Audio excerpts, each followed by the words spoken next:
Hello, civil engineering class. I am going to use Revit to make a room schedule, door schedule, and window schedule. So to begin with, I'm going to use my original floor plan here. I'm going to right click on the original floor plan, go up to duplicate view, and select duplicate with detailing.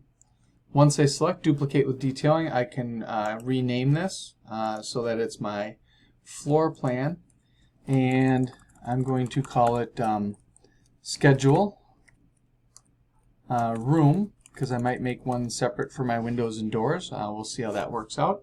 So here's my room schedule. And one of the things, if you want to make this, what I need to do is go up to the top here and select the rooms. So like if I hover over a room, I want it to select that. So if you're going through the different tabs, once you're under the architecture tab up at the top, you can find a little icon that says room kind of right here on the side of the screen. I'm going to click on that, and now when I hover over a room, it kind of X's that room out. And if I go over here, you can see it's Xing that one out. And if I get to a closet, it's just doing that little closet there, and so on and so forth. So normally when you're doing a room schedule, you start at the front door and you work your way around clockwise. Okay? But before I even begin doing that, you'll notice one of the things that happens is my living room and kitchen and hallway all become kind of one big room. And I don't want it to be one big room. So I have to do something to stop it from doing that. So there's this tool right underneath room that says room separator. And if I click on that one, I can literally zoom in and I can start right here. And I can just draw a line. You'll never see it on the plan. That's going to separate this hallway from this room. It's that little dotted blue line there. And I'm going to do the same thing over here. I'm going to do the room separator line. I'm going to go from here down to here. And now, if I escape out of that, when I go up to room and select, oh, I must not have got the second one in there, room separator. I'll click right here and just go straight across that room and click right there.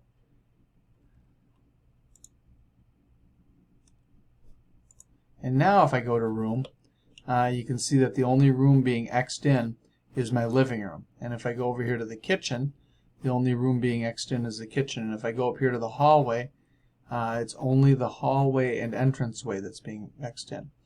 So that's what I wanted it to do. And I'm just going to start here. I'm just going to go through my house. I'm going to go around clockwise. So click. That's room number 1. That's room number 2.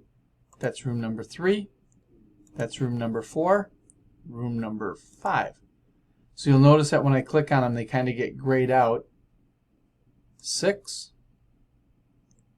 7, 8, 9, 10, 11, 12, 13, 14,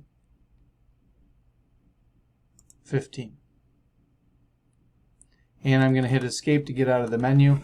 And I now have all of my rooms in my house identified. What I want to do now is go through and label them. So to do that, I'm just going to go through and click on the rooms one at a time. So right here where it says room, I'm just going to click on that so I can edit it. Entrance or hallway, doorway, you can name it what you want. And if you notice, that got too big. It's almost like it's too big to fit in this space. So if it's too big to fit in the space, you could drag it out of here. But the problem you have when you do that is it becomes kind of question marks. It's like, hey, I don't know what room I'm referencing anymore. So what you can do is right over here where it says leader line, if you check that and then drag it out, it'll actually remember what it is, and it gives you a little leader line that goes to that area and shows you. So room number 1 is my entrance. Another thing that's kind of neat and just interesting to do, under where it says edit type, you can have it show the area. So you can get like the exact area of all of the rooms. So you can see my entrance in my hallway is 141 square feet. My living room is 278 square feet. I'm going to go through and do this one more time. This is the entrance closet. So usually CL, you can abbreviate with closet. I'm going to make that one a leader line as well so that I can just kind of drag it out and get it up above here so people can see where it is, if it'll let me. There we go. And now that you get the idea, I'm just going to pause and go through and label all of my rooms and put it in a position where we can see them clearly and see what they all say. So at this point, I've gone through and labeled all of the rooms, and they look pretty good. I think you know, that it's clear enough that we can tell what room goes with what. I called this one bedroom M for the main bedroom, and then bedroom 1 and bedroom 2. I would put this on a sheet at this point so that I had it there. The scale could be whatever you want, but I would just make a new sheet down here, and once I made the new sheet, you can pull this over and drop it onto that sheet. And then let's go ahead and make the schedule for the rooms. So to make that schedule, once I have this, under the tabs up here at the top, I'm going to work my way over to the View tab and then select Schedules. And I'm just going to do Schedule/Quantities. And then once I do that, scroll down to the Room Schedule, so we can do all kinds of things. Select Room and hit OK. Next thing I need to do is select the things that I want to have in my room schedule. So things like number would be a good thing to put in there. The name of the room would be a good one to put in there. The area of the room is good to have, along with the floor finish. I like that one in there. And the ceiling finish is good. And we can move these up and down too if you want. Like if I want the ceiling finish to be higher or lower in the list. And the wall finish is probably good. I'm not sure if there's anything else that I would add to that. Maybe the base finish, which would be like you know, like your primer that you'd put on a wall. But I'm just going to leave it as is right now. I'm going to move my wall up on the list, and I'm going to move the name. I'm going to leave it like that and hit OK. So here's my list. By the way, if I wanted to edit the fields, I could go over here on the left and click Edit. If I wanted to filter or sort them differently, I can do that. I can go to the sorting, and I can say how I want it to sort. I can filter things. It's pretty user-friendly here. So what you're supposed to do is just go through and put in, you know, what color are you going to paint the ceilings. And in most cases, it's probably going to be like an off-white for most of the ceilings. And this will just take time for you to go through and write down. But once you have this done, you would have it done. And I'm going to just go off-white for all of them. So I would probably just, you know, copy and then just paste it all the way down. It's easier. And you can see what I'm doing. For floor finish, whatever color they pick out for the floor, you know, like this would be the stain that they're going to put on the floor. For the entranceway closet, the hall closet, the main bath might be tile, and if it's tile, you'd give them some specific about what you'd pick out for the tile. The bedrooms and my living room had carpeting, so if it's carpeting, you might put the name of the carpet with the color of the carpet in there. And you can adjust these, the size of these so they can be bigger or smaller if you need more room to type whatever you're typing, so that you have room to do that. I'm going to continue, though. I'm not going to fill this in now. I think you get the idea. But you could pull this schedule then, and you can put that on a sheet as well. So down here where you have your sheets, you can make a new sheet. And you can go through and do the naming and whatnot. And now that we have a schedule, you can just grab your schedule and pull it and put it right on your sheet, and then you have that on a sheet. So again, the construction, the builder, whoever's working in your house can look and say, oh, this room's supposed to have tan carpeting. This room's supposed to have an off-white ceiling. And then they'll paint it the appropriate way. If I want to do the door and room schedule, it's very similar to what I just did.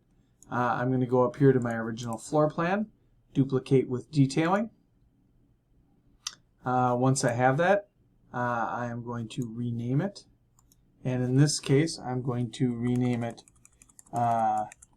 door and window schedule.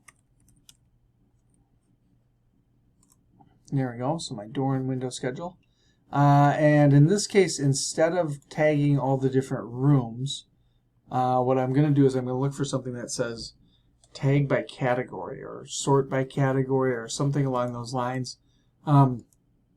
So just flip through the tabs here, and here it is right here. It says tag by category. So if I click that, I can go through and I can put in all my windows. So here's a window, here's a window, and if you notice, they're all going to come in with the same number. And the reason they're all coming in with the same number is because I only have one window. I put the same window through my entire house. That's pretty common to have only one style of window through a house. But I put the same window through the whole house, so it was really easy for me to tag those. I'm going to tag my doors as well. And when I'm tagging my doors, you might notice that we get some different numbers here because a lot of the times doors are different. So I'm tagging every single, I'm just click, click, click, click, click, click, oops, missed, click, and I think I have all of my windows and doors tagged now. If you don't like where the little tags ended up, same thing as before, you can just grab the little thing and move it up a little. Same thing here, I'm just going to move that one up a little, make sure they stay in line because that makes them look nice and neater. I might drag this one out a little bit more so that it's in line with my other closet line. Well, that was worse. Okay. And the number 5, I'm going to bring this one over here so that's kind of in line with my other closet lines. There we go. Go up. So, if I want to make the door and window schedule, it's going to be a very similar process to what I just did. When I go through and make my schedule now, under the View tab, I'm going to click on Schedules, select the schedule and quantities, and in this case, I'm going to make my window schedule. So if I go all the way down and highlight the windows and say OK, it brings up an area where I can select a number of things off of this list. I'm going to pause the video and select them so that you can see what I normally put in my window schedule. You can select anything that you want. There are certain things that I would highly recommend. So these are the items that I would normally recommend putting in there. The family and type, count, rough width, rough height, ceiling, or sill height, sorry, not ceiling, and a description. Under sorting and grouping, you can sort and group them by any of the categories you put in. I'm going to do family and type and click on ascending for my sorting. And I'm going to uncheck this box down here where it says itemize everything. That way windows that are similar are going to be grouped together. So if I hit OK, and it creates, you'll notice that I have one section because I literally only have 12 of the same window.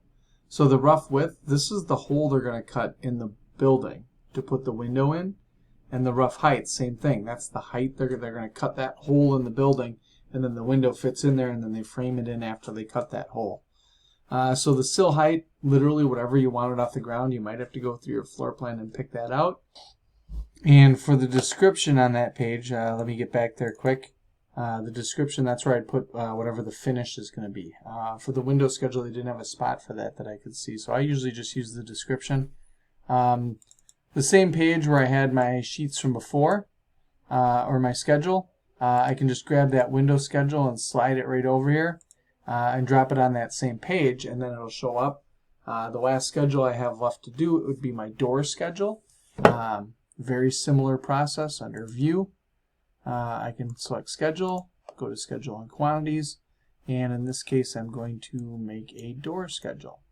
And then there's a few things that I'm going to pull over into the field. I'll pause the video while I do that. So I just pulled in the family and type, count, rough height, rough width, framing material, and finish. Under sorting and grouping, I'm going to again sort by the family and type, and I'm going to uncheck itemize every instance.